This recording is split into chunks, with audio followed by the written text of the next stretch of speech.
বন্ধুরা, আশা করি সবাই ভালো আছেন। তো বন্ধুরা, এখন কথা বলবো প্রসেনজিৎ চ্যাটার্জিকে নিয়ে। তো প্রসেনজিৎ চ্যাটার্জির সিনেমা দেবী চৌধুরানী আবার একটা ইতিহাস তৈরি করেছে। কি সেই ইতিহাস, কি তৈরি করলো? পশ্চিমবঙ্গের ছবি হিসাবে কিন্তু দেবী চৌধুরানী একটা ইতিহাস তৈরি করেছে।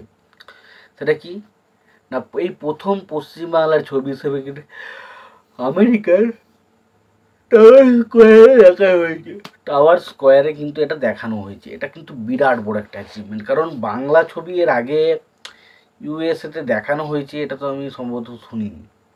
আমি জানি না, তার আগে হতেও পারে, বাট আমি কিন্তু আমার নিজের কানে শোনা বা জানা কিন্তু কিছু নেই। সুতরাং এটা একটা বিরাট বড় অ্যাচিভমেন্ট। এবং দেবী চৌধুরানী, দেখুন দেবী চৌধুরানী সিনেমাটা আমি বরাবরই বলছি সিনেমাটা খুবই ভালো সিনেমা হবে। সিনেমাটা নিয়ে কোনো প্রশংসার দাবি রেখে প্রসেনজিৎ চ্যাটার্জি জাস্ট ফাটিয়ে পারফরমেন্স করেছে, সেটা বোঝা যাচ্ছে। সিনেমার কালার গ্রেডিং থেকে শুরু করে প্রত্যেকটা জায়গা খুব ভালো। তবে বিষয় একটা জায়গাতেই, ছবিটার লড়তে আসছে রক্তবীজ পার্ট 2 এবং অবশ্যই রঘু ডাকাত সিনেমার সাথে। এইখানেই সব থেকে বড় চাপ, কারণ এখানে দেখুন রক্তবীজ পার্ট 2 আর রঘু ডাকাত এই দুটো বিষয় কেন একটু এগিয়ে রয়েছে, তার প্রথমত কারণ হচ্ছে, দেখুন রক্তবীজ হচ্ছে একটা ফ্র্যাঞ্চাইজি ভ্যালু ছবি। এবার রক্তবীজ পার্ট 1 দারুণ সাকসেসফুল একটা ছবি, যেই কারণে সেই ছবির একটা অডিয়েন্স কিন্তু অলরেডি আছে, যেটা তারা রক্তবীজ পার্ট 2 দেখবেই। এটা একটা বিষয়। আর দ্বিতীয় বিষয় হচ্ছে উইন্ডোজ প্রোডাকশন হাউস, যারা বিগত 2 বছর ধরে দুর্গাপুজোর সময় রেকর্ড ব্রেকিং কালেকশন দিচ্ছে, রেকর্ড ব্রেকিং, যেটা ধারে কাছে কেউ আসতে পারছে না। তো সেই দুটো কারণ কিন্তু এই ছবিটাকে একটা অন্যরকম মাত্রা দিচ্ছে। এবার যদি দেবদার দিক দিয়ে আমরা দেখি রঘু ডাকাত, তো রঘু ডাকাত হচ্ছে এই মুহূর্তে বাংলার সব থেকে বড় প্রজেক্ট। বাংলার সব থেকে বড় প্রজেক্ট এক।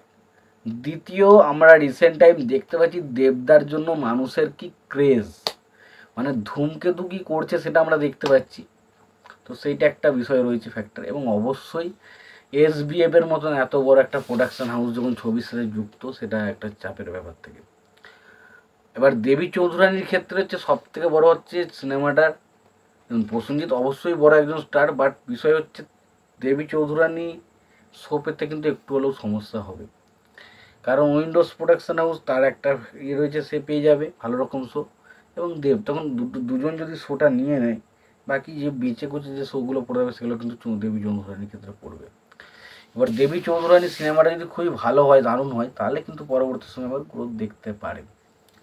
তবে বিষয়টা আমি বললাম যে যেটা হচ্ছে আমেরিকাতে, এটা কিন্তু বিশাল বড় একটা অ্যাচিভমেন্ট, কারণ বাংলায় এরকম ধরনের কিছু হয় না। তো তোমাদের কি মতামত এই বিষয়টা নিয়ে অবশ্যই জানিও। ভিডিওটি ভালো লেগে থাকলে লাইক কমেন্ট শেয়ার করে দিও।